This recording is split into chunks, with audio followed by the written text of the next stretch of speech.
നിർണായകമായ വഖഫ് ബിൽ ചർച്ചയിൽ ലോക്സഭയിൽ രാഹുൽ ഗാന്ധി സംസാരിക്കാത്തതും പ്രിയങ്ക ഗാന്ധിയുടെ അസാന്നിധ്യവും ചർച്ചയാകുന്നുണ്ട്. പ്രിയങ്ക ഗാന്ധി വിദേശത്താണെന്നും പാർട്ടിയെയും ലോക്സഭാ സ്പീക്കറെയും ഇക്കാര്യം അറിയിച്ചിരുന്നുവെന്നും കോൺഗ്രസ് വിശദീകരിക്കുന്നു. JPC അംഗങ്ങളായ 3 പേർ സംസാരിച്ചാൽ മതിയെന്ന ധാരണയെ തുടർന്നാണ് രാഹുൽ ഗാന്ധി സംസാരിക്കാതിരുന്നത് എന്നാണ് ലോക്സഭയിലെ കോൺഗ്രസ് ചീഫ് വിപ്പ് കൊടിക്കുന്നിൽ സുരേഷിന്റെ പ്രതികരണം.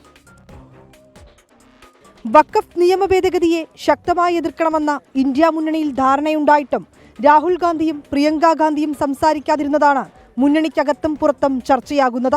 എല്ലാ എംപിമാരും പങ്കെടുക്കണമെന്ന പാർട്ടി വിപ്പുണ്ടായിട്ടും പ്രിയങ്ക ഗാന്ധി പങ്കെടുത്തില്ലെന്ന വിമർശനങ്ങൾക്കൊടുവിലാണ് പാർട്ടി നേതൃത്വം വിശദീകരണവുമായി എത്തിയത്. വേണ്ടപ്പെട്ട ഒരു ആളിൻ്റെ ചികിത്സയുമായി ബന്ധപ്പെട്ട് ഒരു ഓപ്പറേഷനുമായി ബന്ധപ്പെട്ട് അവരെ കാണാൻ പോകേണ്ടി വന്നിരിക്കുന്നു. US-ലാണ് അവർ പോയിട്ടുള്ളത്.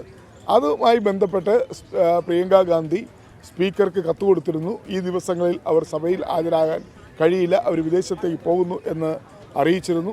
രാഹുൽ ഗാന്ധി അംഗീകരിച്ച ലിസ്റ്റിലുള്ള നേതാക്കൾ മാത്രമാണ് ബില്ലിന്മേലുള്ള ചർച്ചയിൽ സംസാരിച്ചതെന്നും വിശദീകരണം. സംയുക്ത പാർലമെന്ററി സമിതിയിൽ ഉൾപ്പെട്ട 3 നേതാക്കൾ മാത്രം സംസാരിച്ചാൽ മതിയെന്നായിരുന്നു തീരുമാനം. ലോക്സഭയിലെ ഫ്ലോർ നേതാക്കൾ ഞങ്ങളൊരു ലിസ്റ്റ് ഉണ്ടാക്കി.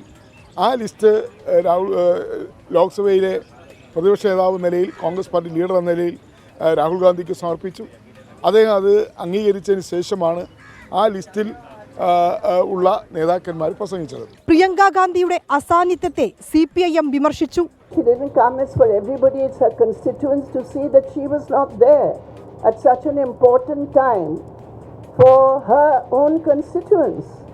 ചർച്ച ആരംഭിച്ച് 1 മണിക്കൂറിലധികം വൈകിയായിരുന്നു രാഹുൽ ഗാന്ധി എത്തിയത്. 24 ഡൽഹി.